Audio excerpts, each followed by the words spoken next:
नमस्कार, मैं हूं दिबांजलि मोइत्रा। लद्दाख के गलवान घाटी में टेंशन हाई है। चीन ने पैंगोंग झील के पास फौज बढ़ा दी।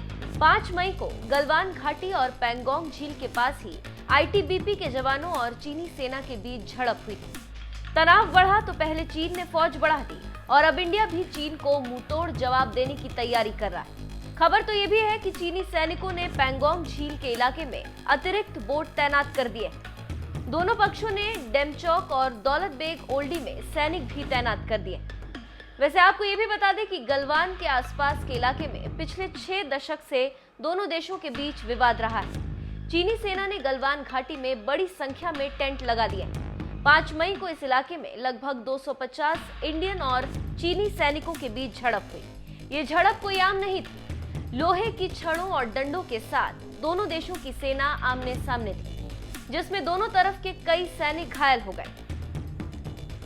भारत और चीन के बीच कई सालों से ही ये सीमा विवाद चल रहा है। 1962 के युद्ध के बाद चीन और भारत के बीच की तकरीबन 3500 किलोमीटर की सीमा को लाइन ऑफ एक्चुअल कंट्रोल सीमा का नाम दिया।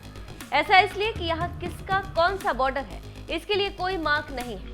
इसीलिए दोनों देश अपने अपने हिसाब से सीमा बताते रहे।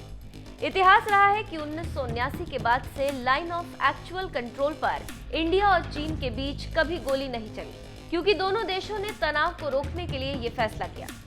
5 मई के बाद अब तक इंडिया चीन की अलग अलग बॉर्डर पर पैंगोंग और गलवान जैसी घटना हो चुकी है। सिक्किम में नाकुल के बॉर्डर पर दोनों देशों के जवानों के बीच झड़प के हालात पैदा हो गए। लद्दाख में पैंगोंग झील के पास दोनों देशों की सेना के बीच बहस हुई।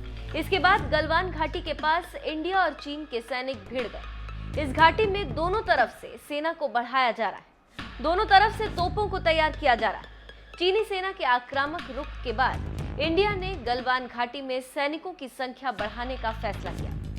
फिलहाल सेना के तमाम सीनियर अधिकारी हालात की मॉनिटरिंग कर रहे हैं। इस बीच अमेरिका ने चीन की हरकत के बाद भारत का खुलकर समर्थन कर दिया।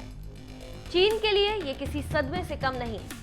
अमेरिका ने कहा है कि चीनी सैनिकों का आक्रामक रवैया खतरा पैदा कर सकता है। अमेरिका ने हाल ही में दक्षिण चीन सागर में चीन के अड़ियल रवैये का जिक्र किया है।